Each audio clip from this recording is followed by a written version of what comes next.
Hola, hola, mixes. Les doy la bienvenida a Corte y Queda. Detrás de cada corto, una gran historia. Mi nombre es Verónica González y les invito a que se queden sintonizando el programa de hoy, porque nos muestra la visión de dos directoras que retratan temas que nos conciernen a todos: la maternidad y los cuidados y la violencia hacia las mujeres. Vamos a viajar hacia los Altos de Chiapas con Liliana Can, directora de Vientre de Luna. Un documental coral donde la maternidad se ve desde una cosmovisión ancestral. ¿Madre es quien da a luz o quien cría? ¿Qué tradiciones se habitúan en la cultura tzotzil al dar a luz? A través de la voz de las mujeres y el pulso de la tierra, este cortometraje reflexiona sobre la maternidad, evitando su romantización. Luego, en Ser Semilla, de Julia Granillo Tostado, nos adentramos en un universo visual que mezcla la fuerza de la animación artesanal con la crudeza de los testimonios colectivos. Cuenta la historia de un grupo de mujeres que, rodeadas de la naturaleza y quienes viven en paz, son ultrajadas de manera violenta de sus espacios, mientras un grupo de brujas hacen lo posible por salvarlas de su destino fatal. En este corto, la animación no es solo un recurso estético, es un acto de preservación, de resistencia y de denuncia. Hoy en día, distintos tipos de violencia persisten en nuestra sociedad. El más fatal, el feminicidio, crimen que se comete en promedio a 11 mujeres por día en México, cifra que desde que yo tengo memoria no ha disminuido. Veamos estos dos cortometrajes que nos recuerdan que ser mujer representa un mayor reto en un mundo patriarcal, donde la esperanza, al menos en México, se depositan en gobiernos con una agenda con perspectiva de género. Acompáñenme.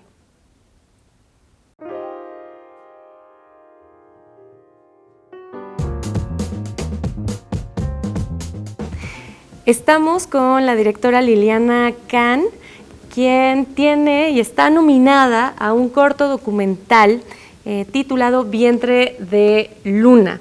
¿Cómo estás, Liliana? Bien, muy emocionada, la verdad, muy contenta. Bueno, tu cortometraje estuvo presentándose en el Festival Internacional de Cine de Guadalajara y también en el FIC de Monterrey. Y es una película coral que habla acerca de la maternidad, una que se vive intensamente, que puede ser dolorosa, que también puede ser tierna, y en él rescatas las costumbres de tu comunidad en los Altos de Chiapas y la memoria de tus ancestras. ¿Cómo fue tu proceso de investigación para representar la cosmovisión tzotzil en torno a la maternidad? Vientre de Luna nace desde que yo tenía prácticamente 17 años.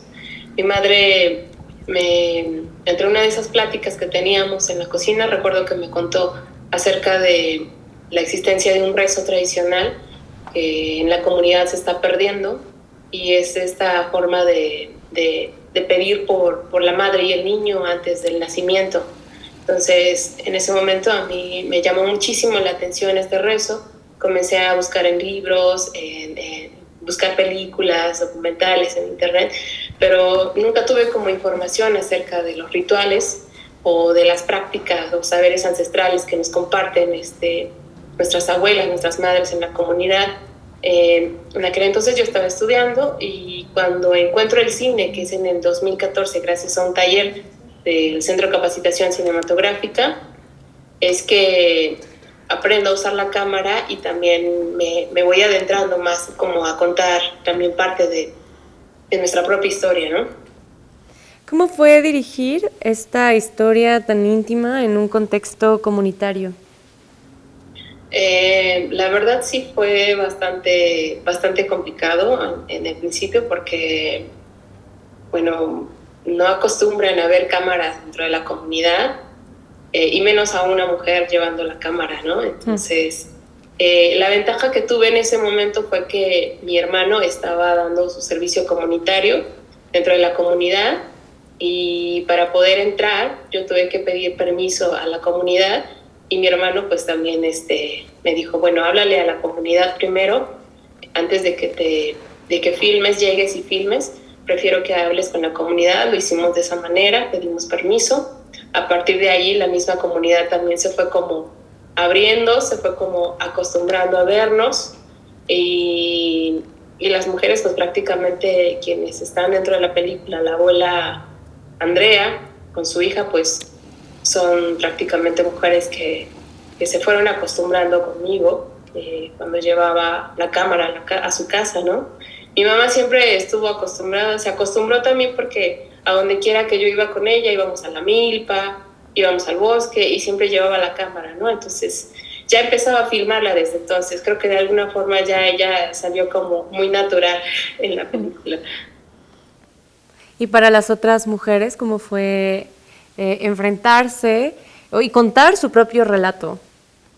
En un principio sí fue complicado, ¿no? Porque no puedes llegar y decirle, por favor, háblame o cuéntame todo sobre tu vida, ¿no? Fue un proceso bastante largo. Uno tiene que tener como también esa humildad de estar ahí siempre presente con ellos, estar conviviendo con ellos y en el momento que yo decido entrar de manera más profunda dentro de sus historias, pues ellas ya tenían, de alguna manera ya tenían esa confianza conmigo, ¿no? O sea, ya me había ganado la confianza de ellas. Y prácticamente pues se soltaron también para la película. ¿Crees que el cine puede ser una forma de resistencia cultural? Definitivamente.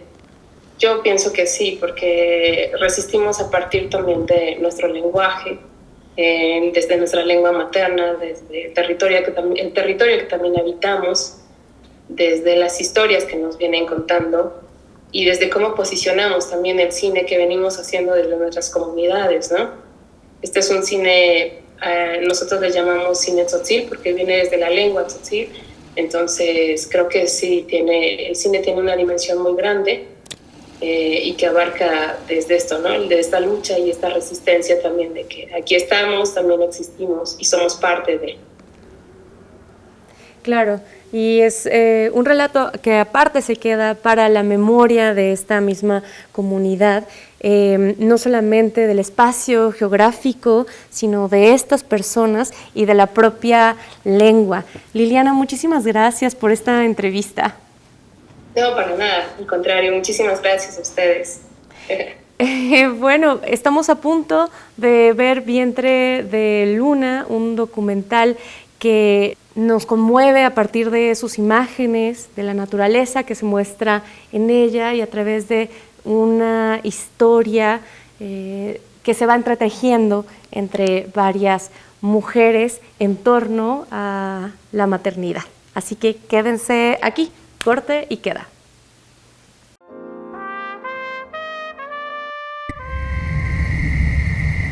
Ya lógico no come li Krishna no etique mucho eche mi.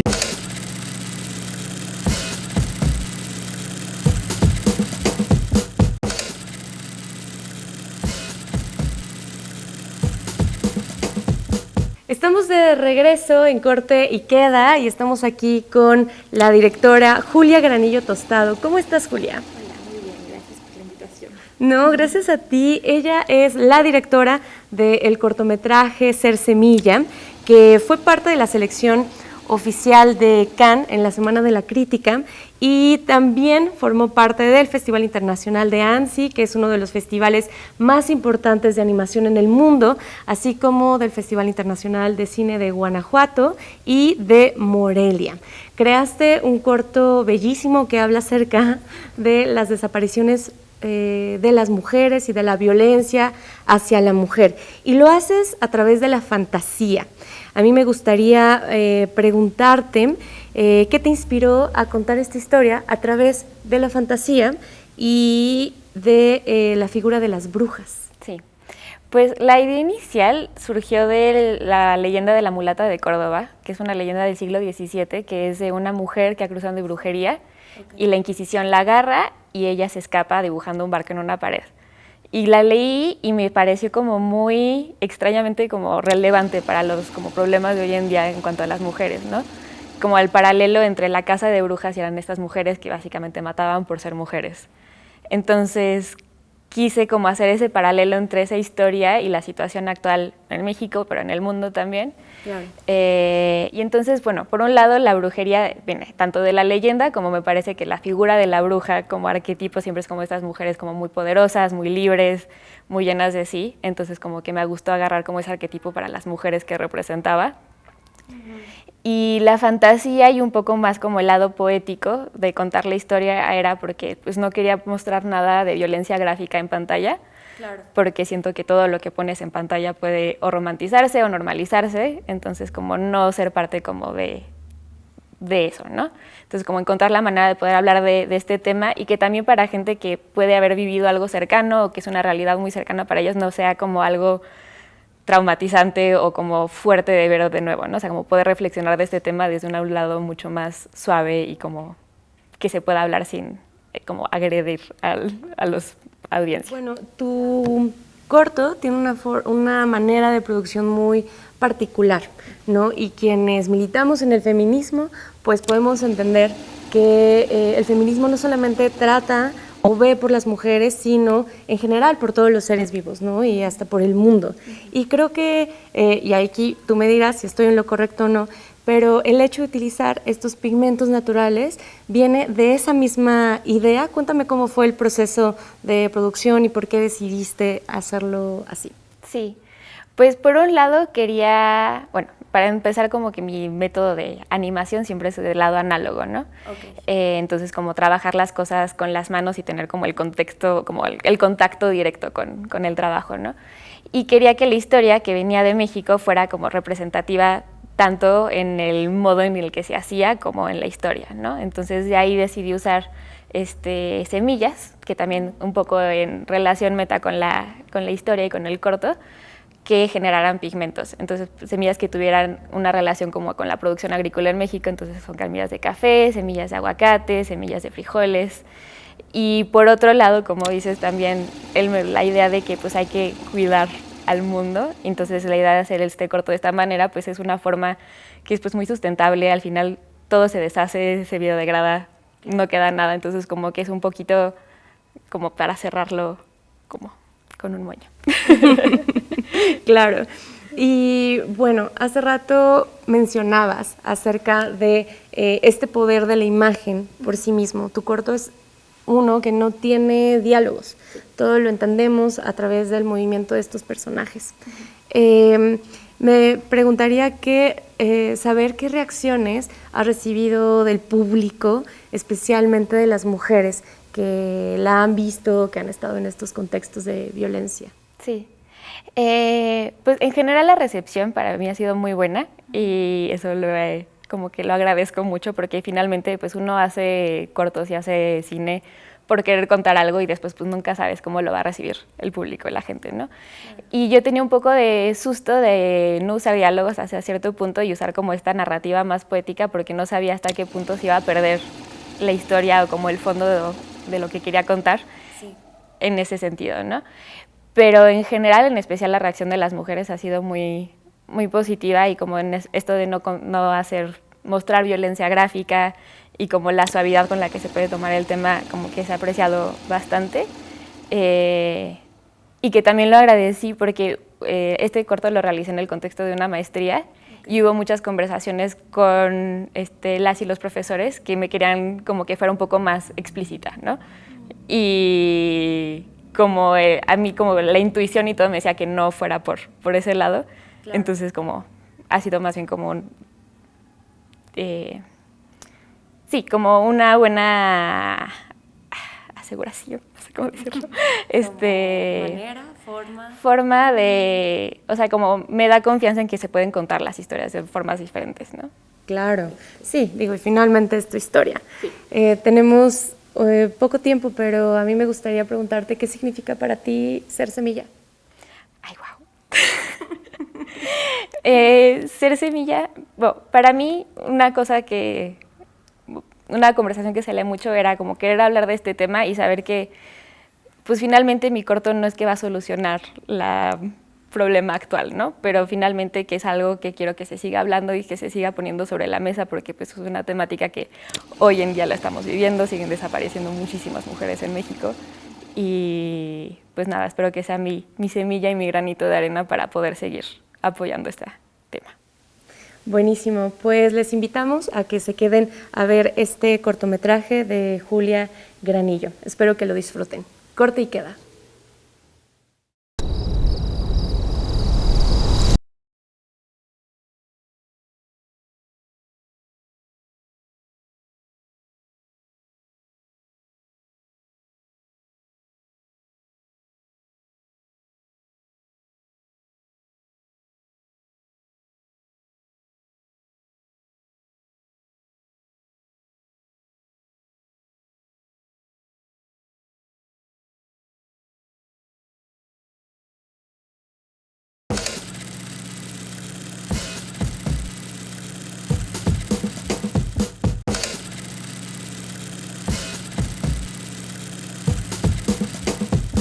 Y así cerramos este episodio con historias que nos conmueven y que nos hacen reflexionar de dónde venimos, a dónde estamos y hacia dónde nos dirigimos.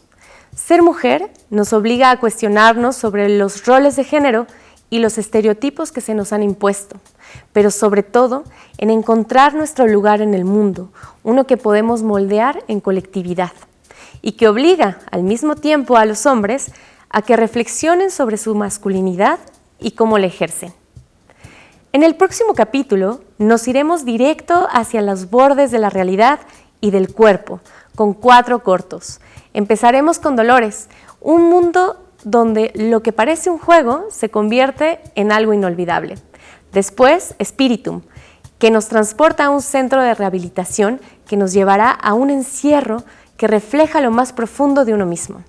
Seguido de La carretera de los perros, donde la lealtad y la esperanza se miden en silencios que duelen.